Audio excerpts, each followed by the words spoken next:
Welcome back. Now, in light of International Women's Day, we have some very special guests in studio this morning to chat about women's rugby and the plans that are set to be implemented to grow the game in the country and globally, and we've already made great strides. Now, South African Rugby announced that this week, women's rugby is going to be a major priority for the organisation going forward. We've got to reach international goals now and catch up with the rest of the world. And SA Rugby's high performance manager for women's rugby and also an Irish rugby legend, Lynn Cadwell, is here, who will be instrumental in driving the women's game into the hearts and homes of South Africans. And she's one of the people that will join us obviously in studio this morning. And yes, she has seen me in heels already, so that ship has sailed.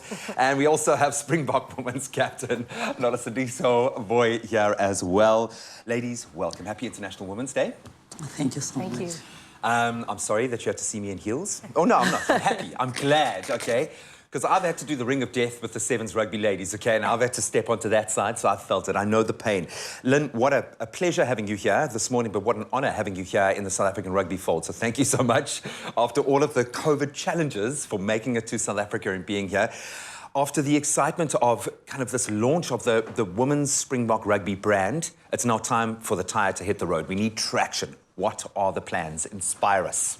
Yeah, look, I think it's a really exciting year. There's 2 World Cups in this year alone. So the Sevens, obviously, home World Cup in Cape Town in September, but the big pinnacle event is the 15s World Cup in New Zealand, where the girls are going to take the field, and they're preparing for the last years for it, but in particular, you know, really hyped it up over the last 18 months to try and perform at their best at the World Cup. Very exciting times, but a huge amount of pressure as well. And I would imagine on your shoulders, I'm sure there are some deliverables in that space, but something that you must be used to. As I understand it, the most capped Irish player, you fought this battle on 2 fronts, on the field and within administration.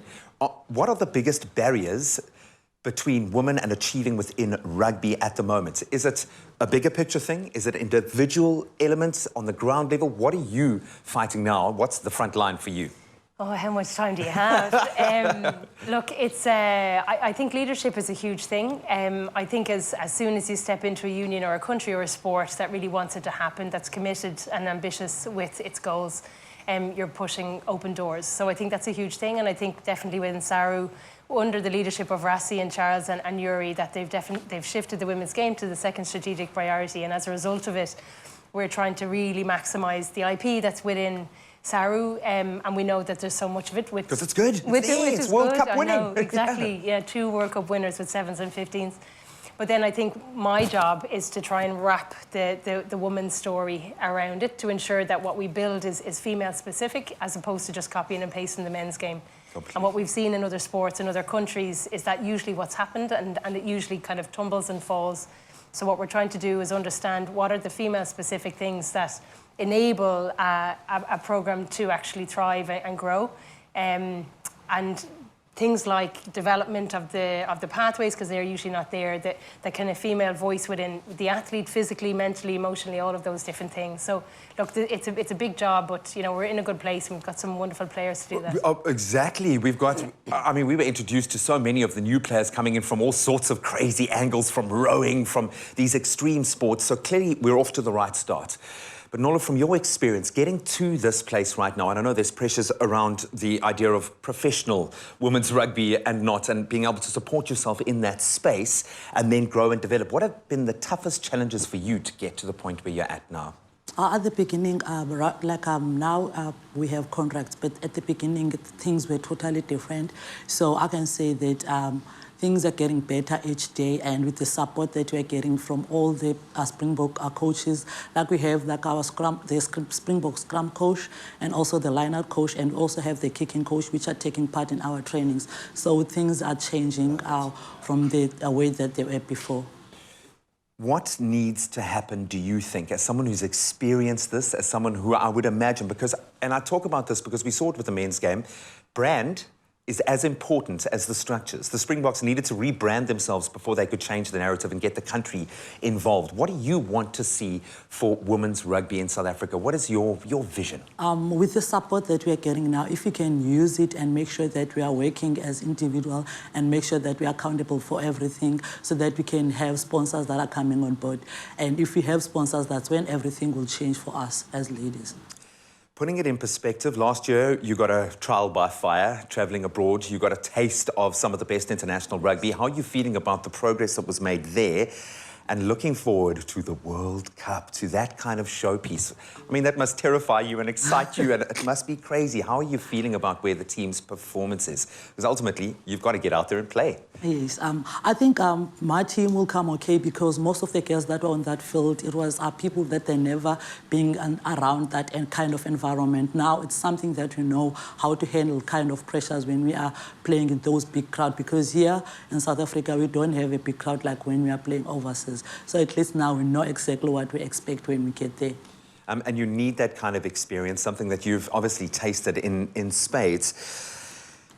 What is your hope here for these women? What do you, on a personal level, want to achieve looking at the pieces that are at play here? What about South African rugby in the women's space excites you the most right now? What are you trying to leverage?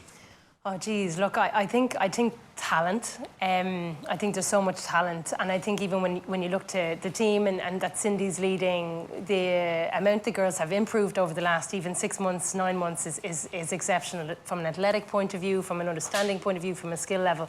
So that's just really excites me anyway. And I think I'm really excited about it, and Cindy will laugh at me, about just the girls really growing in confidence in themselves and obviously as players. And that showed up in the November series. You know, the feedback from France, from England, we trained against England twice, they're world #1, was that these girls are tough, you know. Hard girls. Hard girls to break down. So I think it's just really bringing that to the fore, instead of that just being a once-off, being a consistent thing, and backing it up with all of the other skills that we know that they can build. So it's really exciting, and I think what we were talking about off screen was we really want girls to be watching this on their way to school and look at Cindy and say, I can be there, you know. I've got a 2-year-old girl who's already got a rugby ball in her hand, so she will be watching. I could listen to your accent all day. Please can I record some of it just to keep me going through the rest of the day. We are so privileged to have you here in this country, so thank you so much for what you're pouring into this amazing team of incredible women. Go and do it. You know the country is behind you completely, so well done on the progress that's been made, but we look forward to the upward trajectory. I'm sure we'll be checking in regularly. 2 World Cups. It doesn't get better than this. All the challenges we faced after the last few years with COVID, it's all now coming down to being back on a field. Fans can be there, and it's our chance to embrace the Springbok brand once again.